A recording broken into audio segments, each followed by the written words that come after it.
வணக்கம் நண்பர்களே. நாம் என்ன உடற்பயிற்சி செய்யணும் அப்படின்னு எல்லாரும் நீங்கள் கேட்குறீங்க. தனியாக போய் பார்க்கில் போய் 1 மணி நேரம் சுற்றுறது, ஜிம்மில் போய் 1 மணி நேரம் ஒர்க் அவுட் பண்ணுறது, ஜிம்மில் நிறைய பேர் இறக்குறது அப்படின்னு இல்லாமல் உங்களுக்கு எல்லாமே ஒரு அற்புதமான எக்ஸசைஸ் சொல்ல போகிறேன். இது ஆண் பெண் இருவரும் செய்யலாம், டெய்லி செய்யலாம். டெய்லி உங்களுக்கு இந்த எக்ஸசைஸ் செய்வதற்கான வாய்ப்பு கிடைக்கும். இதனால உங்களுக்கு போர் அடிக்காது. வெளியே எங்கேயுமே நீங்கள் போக தேவையில்ல. ஜிம்முக்கு போய் 10,000 ரூபா 2,000 ரூபா கட்ட தேவையில்ல. என்ன எக்ஸசைஸ் அப்படின்னு பார்த்தீங்கன்னா துணி துவைக்கிறது தான். துணி துவைக்கிறது அப்படிங்கிறது பெண்களுடைய வேலையாக கருதப்பட்டு சமீப காலத்தில் நினைக்கிறோம். அது பெண்களோட வேலை மட்டும் இல்லை, ஆண்களோட வேலை. அப்படின்னா நம்ம இலக்கியமும் இலக்கணமும் என்ன சொல்லுதுன்னா, வண்ணர் வண்ணாத்தி அப்படின்னா துணி துவைக்கிறவங்கள ஒரு தொழிலாகவும் இருந்திருக்கு. ப்ளஸ் அவங்கவுங்க துணியை அவங்கவுங்க துவைச்சுக்கிட்டும் இருந்தாங்க. இப்போ கூட மடி சார்ந்த ஆச்சாரம் பார்க்கக்கூடிய சில அந்தணர்கள் தன் துணிகளை தான் துவைப்பதை மடி என்று கருதுகிறார்கள். சில நல்ல நாட்கள்ல அவங்க துணியை வேற யாரும் தொடக்கூடாது அப்படிங்கிற இந்த பர்சனல், இது என்னுடைய பர்சனல் அப்படின்னு சொல்றோமே. ஆக்சுவலா அவங்கவுங்க துணி அவங்கவுங்களுக்கு பர்சனல் தான். சின்ன வயசுல இருந்தே குழந்தைங்களை தன் துணிகளை துவைக்க வைக்கலாம்.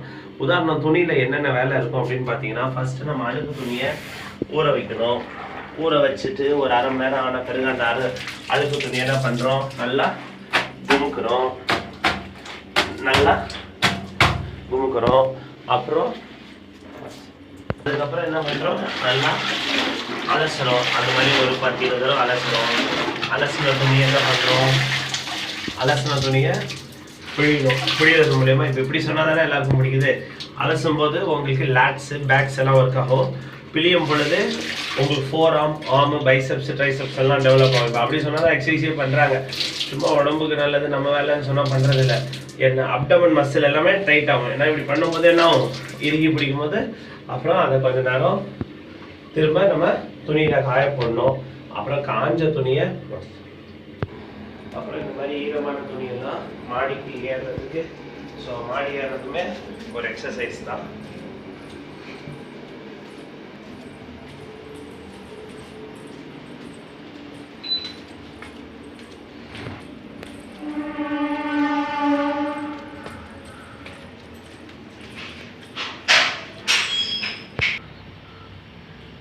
அந்த மாதிரி ஈரமான துணியை நம்ம எல்லாமே உடக்கணும். இந்த மாதிரி உடந்த பிறகு, இந்த மாதிரி நிறைய துணிகள்லாம் உடந்த பிறகு மாலை நேரத்தில் அதை என்ன பண்ணணும், திரும்ப மாலை நேரத்தில் நல்லா உதறிட்டு கை இதெல்லாம் நல்லா நீங்கள் பண்ணும்போது நல்லா இங்கே மடித்து வரிசையப்படுத்தி திரும்ப காய வச்சு வாங்க. திரும்ப டெய்லி 2 வேளை படி ஏறணும். ஒரு வேளை துவைக்கிறதுக்கு, இன்னொரு வேளை காய போடுறதுக்கு, காஞ்ச துணியை எடுத்துட்டு வர்றதுக்கு. ஆக மொத்தம் 2 தடவை ஏறணும், 2 தடவை இறங்கணும். அப்படி காஞ்ச துணியை திரும்ப செல்ஃபில் வரும். அப்புறம் என்னங்க, வேலை முடிஞ்சிச்சு, டெய்லி வேலை இருக்காதான்னு நினைக்காதீங்க. அப்புறம் திரும்ப என்ன, டெய்லி துணி அழுக்காகும், திரும்ப ஊற வைக்கணும், திரும்ப துவைக்கணும், திரும்ப அலசணும், திரும்ப புளியணும், திரும்ப காய வைக்கணும், திரும்ப சாயந்தரம் போனோடனே திரும்ப காஞ்ச துணி எடுத்துகிட்டு வரணும், மடிக்கணும், திரும்ப செல்ஃபில் வரணும். அப்புறம் என்ன செய்யணும், டெய்லி இதே தான். இது மாதிரி வேலை யாருங்க கொடுப்பா? அதுவும் சொந்த கம்பெனியில் வேலை செய்கிறது தானே எல்லாருக்குமே ஒரு.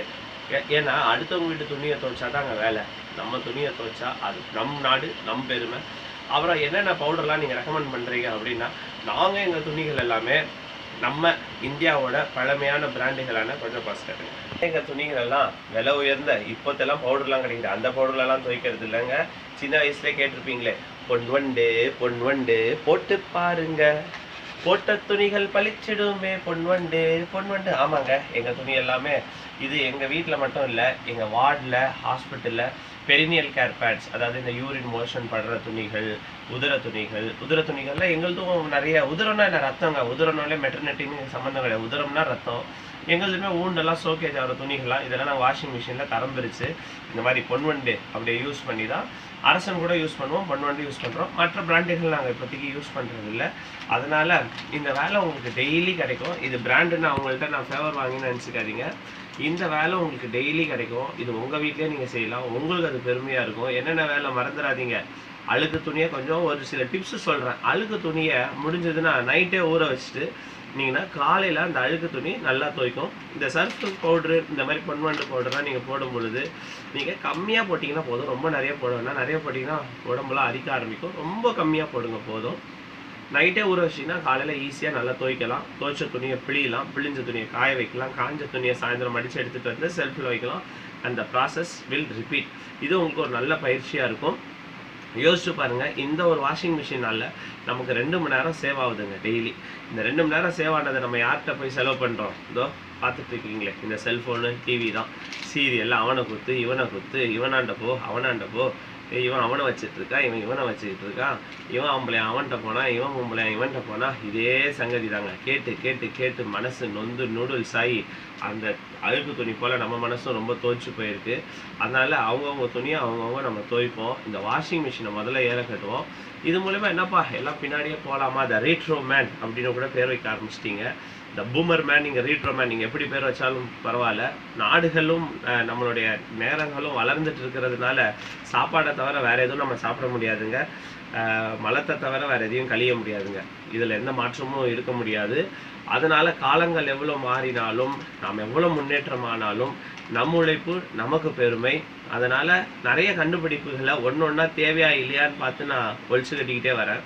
அதில் உங்களுக்கு ஏற்கனவே சொன்னேன், இந்த டூத் ப்ரஷ் தேவையில்லாதது. அந்த டூத் ப்ரஷ்ஷை பற்றி இன்னொரு பதிவு நான் உங்களுக்கு சொல்கிறேன்.